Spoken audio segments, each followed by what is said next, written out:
Hello नमस्कार मित्रांनो, स्वागत आहे तुमचं टीच वायरी आपल्या एज्युकेशन प्लॅटफॉर्मवर। तर मित्रांनो, माझं नाव आहे एके आणि आज आपण मित्रांनो बघणार आहोत बघा 10 जानेवारी 2024 आजच्या चालू घडामोडी। तर मित्रांनो, त्यापूर्वी जर तुम्ही आपल्या चॅनलवर नवीन असाल किंवा हा व्हिडिओ पहिल्यांदाच पाहत असाल तर मित्रांनो आपल्या चॅनलला नक्की सबस्क्राईब करा। तर मित्रांनो, आजचा पहिला प्रश्न बघा, राशीद खान यांचे नुकतेच निधन झाले, ते कोणत्या क्षेत्राशी संबंधित होते? तर मित्रांनो, या प्रश्नाचं उत्तर असणार आहे बघा, ते संगीत क्षेत्राशी संबंधित होते। तर मित्रांनो, हे तुम्ही फोटोमध्ये बघू शकता। तर त्यांच्याविषयी आपल्याला माहिती बघायची आहे मित्रांनो।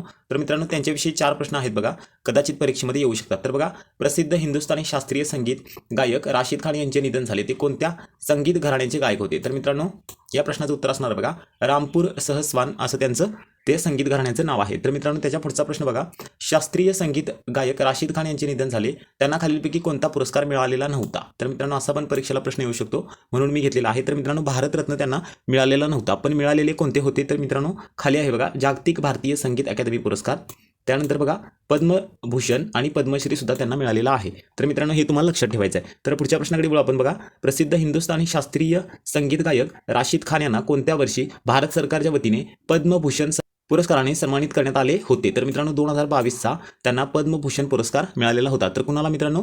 तर राशीद खान यांना। तर त्याच्या पुढचा पॉईंट बघा, शास्त्रीय संगीत गायक राशीद खान यांचे निधन झाले, त्यांना 2012 साली कोणत्या राज्याच्या सर्वोच्च बंगभूषण पुरस्काराने गौरवण्यात आले होते? तर मित्रांनो, या प्रश्नाचं उत्तर आहे बघा, पश्चिम बंगाल। पश्चिम बंगालचा जो सर्वोच्च पुरस्कार असणार आहे त्याचं नाव काय असणार आहे बघा, बंगभूषण। हे पण तुम्हाला स्टॅटिकमध्ये लक्षात ठेवता येईल। तर मित्रांनो, पुढच्या प्रश्नाकडे बोलू आपण। तर मित्रांनो, प्रश्न क्रमांक 2 बघा, महाराष्ट्र राज्यात कोठे पहिल्या पर्यावरणीय शाश्वत शिखर परिषदेचे आयोजन करण्यात आलेले आहे? तर मित्रांनो, महत्त्वाचा प्रश्न आहे बघा, या प्रश्नाचं उत्तर असणार आहे मुंबई या ठिकाणी। तर मित्रांनो, या प्रश्नावर बोलण्याजोगं काही नाही, म्हणून मित्रांनो मी मुंबईविषयी माहिती घेतली आहे, ती बघू आणि मग पुढच्या प्रश्नाकडे बोलू आपण। तर मित्रांनो बघा, मुंबईबद्दल आपल्याला छोटीशी माहिती बघायची आहे। तर बघा, भारतातील सर्वाधिक लोकसंख्या असलेले शहर आहे कोणतं? मुंबई। त्यानंतर बघा, मुंबईची लोकसंख्या सुमारे 3,29,00,000 एवढी आहे आणि हे शहर महाराष्ट्राच्या पश्चिम किनाऱ्यावर वसलेले आहे। त्यानंतर बघा, मुंबई पोलीस आयुक्त आहेत विवेक फणसाळकर, भारताची आर्थिक राजधानी सुद्धा ओळखली जाते मुंबईला। त्यानंतर मुंबईमधून कोणती नदी वाहते? तर मित्रांनो, मिठी नदी वाहते आणि आरबीआयचे मुख्यालय आहे मुंबईला। त्यानंतर बघा, मुंबई महानगरपालिकेची स्थापना कधी झाली? तर 1872 मध्ये। त्यानंतर 1 नोव्हेंबर 1956 रोजी मुंबई द्विभाषिक राज्य मानसिंह मेरोजी चुडामासा हे मुंबई राज्याचे पहिले पोलीस प्रमुख होते। तर मित्रांनो, त्याच्या पुढचा पॉईंट बघा, मुंबई द्विभाषिक राज्याचे पहिले मुख्यमंत्री जे होते त्यांचं नाव होतं बघा बाळासाहेब खैर। तर मित्रांनो, खूप महत्त्वाची माहिती आहे। करंट अफेअरच्या प्रश्नासोबतच आपण स्टॅटिक जीकेचे प्रश्न सुद्धा घेत असतो। तर मित्रांनो, वळू आपण पुढच्या प्रश्नाकडे। प्रश्न क्रमांक 3 बघा, फ्रान्स देशाच्या पंतप्रधानपदी कोणाची निवड करण्यात आलेली आहे? तर खूप महत्त्वाचा प्रश्न आहे बघा। तर त्यांचं नाव आहे गॅब्रिएल अटल असं त्यांचं नाव आहे। तर मित्रांनो, त्यांच्याविषयी आपल्याला माहिती बघायची आहे। हे जे फोटोमध्ये दिसत आहे त्यांचं नाव आहे गॅब्रिएल अटल। तर मित्रांनो बघा, गॅब्रिएल अटल हे फ्रान्सचे सर्वात तरुण पंतप्रधान ठरले आहेत।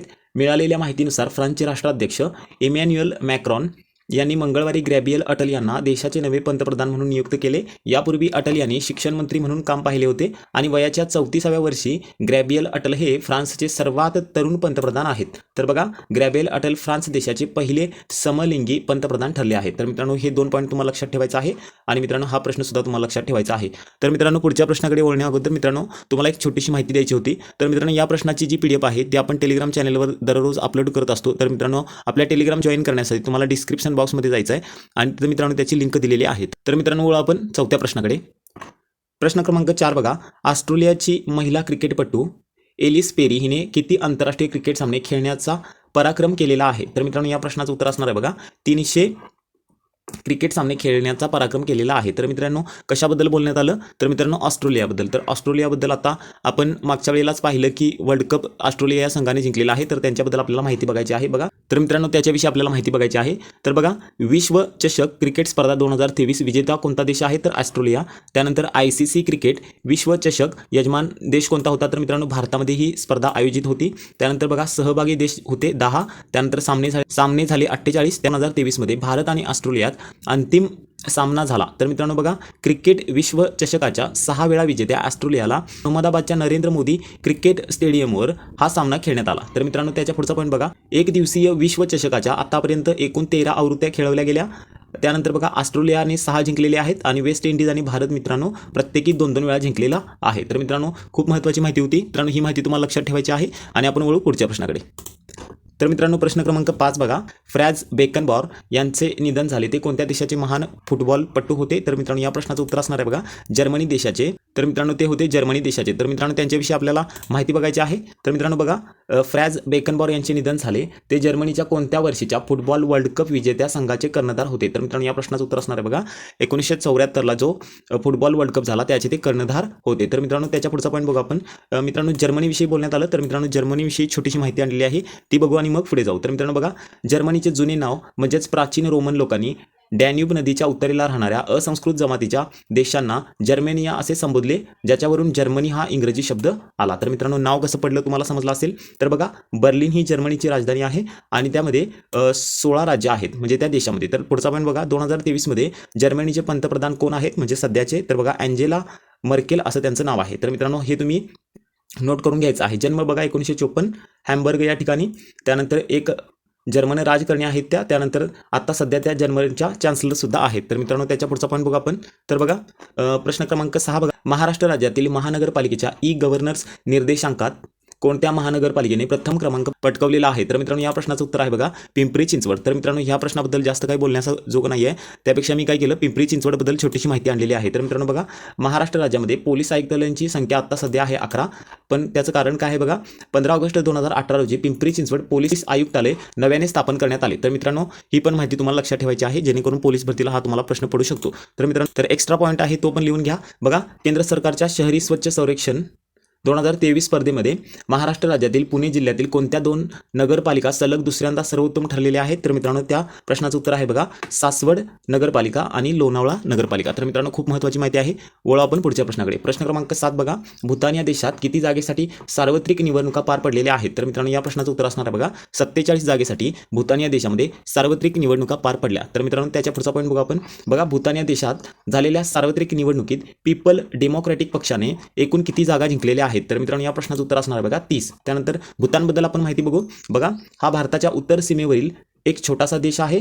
तिन्ही दिशांना भारत देश ने वेढलेले आहे आणि चौथ्या दिशेला बघा चीन या देशाने. त्यानंतर पुढचा पॉईंट बघा, भूतानच्या पूर्वेस अरुणाचल प्रदेश, पश्चिमेला सिक्कीम, दक्षिणेस पश्चिम बंगाल व उत्तरेस तिबेट आहे. त्यानंतर थिम्पू ही भूतानची राजधानी आहे आणि बघा सर्वात मोठे शहर आहे आणि अधिकृत भाषेचं नाव आहे बघा त्या झोंगका असं त्या अधिकृत भाषेचं नाव असणार आहे. तर मित्रांनो याच्या पुढचा प्रश्न बघू आपण. प्रश्न क्रमांक 8 बघा, भारताच्या राष्ट्रपती द्रौपदी मुर्मू यांच्या हस्ते यावर्षी किती क्रीडापटूंना अर्जुन पुरस्काराने सन्मानित करण्यात आले? तर मित्रांनो परीक्षेच्या दृष्टीने खूप महत्त्वाचा प्रश्न आहे. तर मित्रांनो किती खेळाडूंना सन्मानित करण्यात आले? तर मित्रांनो 26. तर मित्रांनो त्याच्याविषयी आपल्याला माहिती बघायची आहे. तर बघा, अर्जुन पुरस्कार ज्याची सुरुवात झाली बघा 1961 मध्ये. त्यानंतर त्याचं स्वरूप काय आहे बघा, 5 लाख रुपये रोख, कास्य धातूपासून बनलेले अर्जुनाचा छोटासा पुतळा, त्यानंतर बघा आणि प्रमाणपत्र दिले जाते. तर मित्रांनो स्वरूप तुम्हाला समजलं असेल. तर पुढचा पॉईंट बघू, भारतातील पहिला अर्जुन पुरस्कार कोणाला मिळाला? तर मित्रांनो बघा 1961 मध्ये अर्जुन पुरस्कार 6 खेळाडूंना प्रदान करण्यात आला.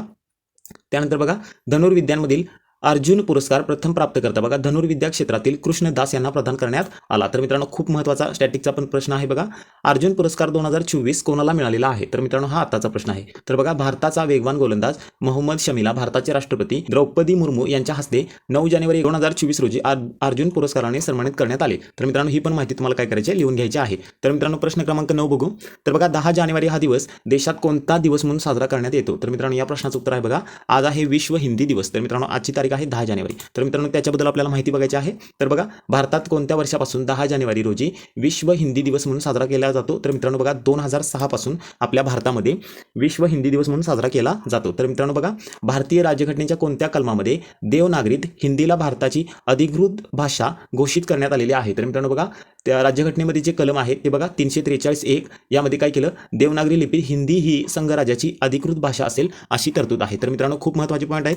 प्रश्न क्रमांक मित्रांनो 10 बघू आणि शेवटचा प्रश्न. तर बघा, कोणत्या देशाने हिमबिबट्याला राष्ट्रीय चिन्ह म्हणून घोषित केलेले आहे? तर मित्रांनो या प्रश्नाचं उत्तर आहे बघा किर्गिस्तान असं त्या देशाचं नाव असणार आहे. तर मित्रांनो आपल्याला त्याच्या पुढचा पॉईंट बघायचा आहे. बघा, कोणत्या देशामध्ये हिमबिबट्यांची संख्या सर्वाधिक आहे? तर मित्रांनो चीनमध्ये आहे. जगातील सर्वात मोठे हिमबिबटे त्यांचं निवासस्थान आहे तिथं. तर मित्रांनो बघा, कशाबद्दल बोलण्यात आलं तर राष्ट्रीय चिन्हाबद्दल. तर मित्रांनो देश व त्यांची राष्ट्रीय चिन्ह बघू आपण. तर बघा, सुवर्णदंड कोणाचा आहे? तर अमेरिका. त्यानंतर सिंहमुद्रा आपल्या भारताचा आहे आणि royal coat of arm United Kingdom म्हणजेच इंग्लंडचा आहे. त्यानंतर बघा, मरियन आहे फ्रान्सचं. त्यानंतर कोट ऑफ ऑर्म ऑफ ते आहे बघा जर्मनीचं, गरुड आहे स्पेनचं, त्यानंतर पांढरे लिलीचे फूल आहे बघा कॅनडाचे राष्ट्रीय चिन्ह, कांगारो आहे ऑस्ट्रेलिया आणि सिंह आहे श्रीलंका आणि अर्धचंद्र व तारा आहे बघा मित्रांनो पाकिस्तानचं. तर मित्रांनो माहिती तुम्हाला आवडली असेल, अजूनही तुम्ही आपले टेलिग्राम चॅनल किंवा यूट्यूब चॅनल जॉईन केलं नसेल तर जॉईन करून घ्या मित्रांनो. परत भेटू उद्याच्या व्हिडिओमध्ये, तोपर्यंत धन्यवाद.